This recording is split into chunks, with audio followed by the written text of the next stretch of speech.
मैं इस वक्त एक मेडिटेरेनियन सी के अंदर बहुत खूबसूरत जगह यहाँ पे मौजूद हूँ। आप देख लें कि सर्दियों का मौसम है यूरोप में, और मैं बिल्कुल इजी महसूस कर रहा हूँ। ना ही सर्दी है ना गर्मी है। और ये एक इम्पोर्टेंट वीडियो बना रहा हूँ आपको।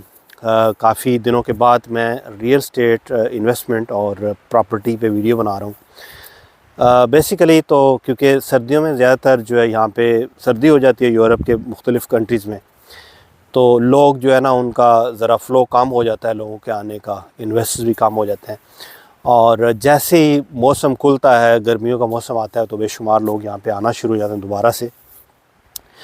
तो आज मैं आपको जो करंट सिचुएशन है यहाँ इन्वेस्टमेंट की यूरोप के कौन से कंट्री के अंदर, तो उस पर डिस्कस करूँगा इस वीडियो में।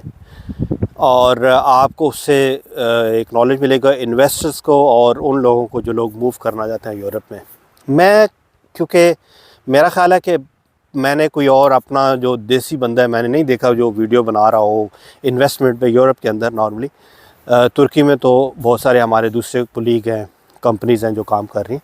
तो मैं यूरोप के अंदर भी अल्बानिया हो गया, मोंटीनेग्रो है, या कुछ और कंट्रीज़ है, जैसे मैं स्पेन में, पुर्तगाल में ट्रैवल करता हूँ, तो मैं वीडियो बनाता रहता हूँ। और उससे जो है कि मैं जब नई कोई इन्वेस्टिगेशन करता हूँ या कोई नई तहकीक करता हूँ, तो मुझे बहुत सारी ऐसी चीज़ें सामने आती हैं जिससे इन्वेस्टर्स को फ़ायदा होता है।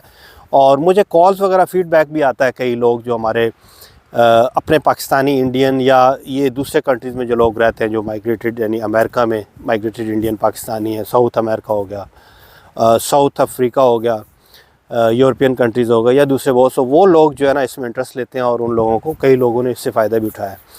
तो मैं आपको आज यहाँ पे जो बेहतरीन इस वक्त कंट्री जा रहा है इन्वेस्टमेंट के लिए, उस बारे में बताऊँगा।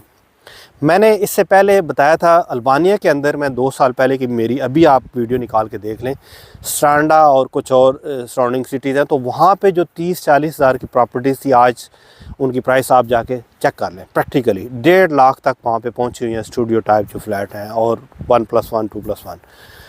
तो यही चीज़ जो है ना, मैं कोशिश करता हूँ कि जो लोग, कुछ लोग हैं फ़ायदा उठा लेते हैं उससे, वक्ती तौर पे इन्वेस्ट कर देते हैं। इस वक्त जो फ़्लो है इन्वेस्टमेंट का, वो सारा ग्रीस और इसके जितने भी सराउंडिंग आइलैंड है यहाँ पे है। इनको कुछ सैंक्शन वगैरह थे इनकी जो इकोनॉमिकली, तो इनका एक वो इन्वेस्टमेंट रुकी हुई थी काफ़ी अर्से से। लेकिन अभी आपको पता है कि इस वक्त गोल्डन वीज़ा जो भी है वो चल रहे हैं, तो वो प्रोग्राम तकरीबन ठप ही हो गए। पुर्तगाल में भी प्रॉपर्टी की प्राइसेस बहुत हाई चली गई हैं, और वहाँ पे भी उन्होंने बंद कर दिया है आलमोस्ट। और तो स्पेन के अंदर भी प्रॉपर्टी बहुत ज़्यादा हाई रेट वहाँ पे हो चुके हैं, तो इसलिए वहाँ पे गोल्डन वीज़ा और ये चीज़ें जो है ना काफ़ी हद तक वो ख़त्म हो चुकी हैं। तो अब जो लोगों का इस वक्त भी तकरीबन ये 1-1.5 साल के अंदर 10,000 तकरीबन चाइनीज़ ने यहाँ पे आके ग्रीस में इन्वेस्ट किया है। इंतहाई खूबसूरत कंट्री है ये, इसके जितने आइलैंड हैं, यहाँ पे बहुत ज़्यादा टूरिज़म बहुत डिवेल्प है। तो जो प्रॉपर्टी इन्वेस्टमेंट है उसके लिए ये चीज़ें जो है ना ये मस्ट होती हैं। अब मैं आपको एक तो ये रीज़न बताऊं कि क्योंकि गोल्डन वीज़ा जो है ना उनका तकरीबन इस वक्त ठप हुआ प्रोग्राम, ये 2-3 कंट्रीज़ हैं, तो सारा फ़्लो इधर आ चुका है ग्रीस में। दूसरे नंबर पे जो माल्टा का प्रोग्राम है, तो उसमें भी एक अच्छी खासी वो आपको अमाउंट जो है ना, जो एक प्रॉपर्टी इन्वेस्टमेंट के अलावा आपको स्पेंड करनी पड़ती है। फिर यह है कि इनका जो सिक्योरिटी है वो बहुत सख्त है, सिक्योरिटी वगैरह और सारी चीज़ें चेक करते हैं, और कुछ रिजेक्शन यहाँ पे मतलब किसी हद तक रिजेक्ट भी कर देते हैं कुछ लोगों का वीज़ा। तो इसलिए जो सारा फ़्लो है वो इस वक्त ग्रीस की तरफ देख रहा है। हमारे लोग जो, मैं समझता हूँ कि ज़ाहिर तौर पे कि उनको ग्रीस, जितने भी ये कंट्रीज़ हैं यूरोप के, तो ग्रीस उनको ना, यूनान, ये सबसे, यानी वो समझते हैं कि एक इमिग्रेंट प्लेस है और गरीब मुल्क है, या इतना ज़्यादा अच्छी इकोनॉमिकल नहीं है। लेकिन मैं आपको कुछ चीज़ें बता रहा हूँ कि ये प्रैक्टिकल, मैं अभी जो चीज़ें देख रहा हूँ, इस वक्त जितना फ़्लो है जो इन्वेस्टमेंट का, प्रॉपर्टी इन्वेस्टमेंट का है, आप अपना सर्वे कर लें। जो इस वक्त जितने भी ऊपर के कंट्रीज़ हैं, डेनमार्क हो गया, स्वीडन हो गया, यूके है, जर्मनी है, फ्रांस है, ये लोग वहाँ पे जाके इन्वेस्ट कर रहे हैं।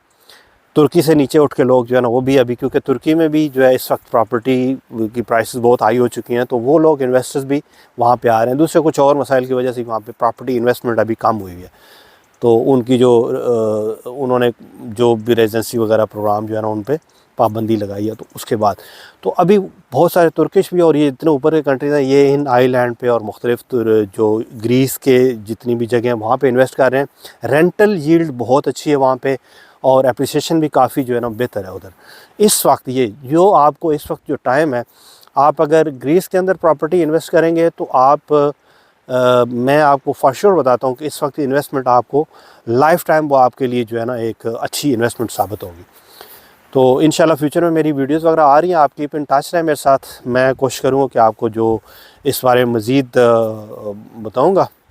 और इस वक्त के लिए इजाज़त दें। अल्लाह हाफ़िज़।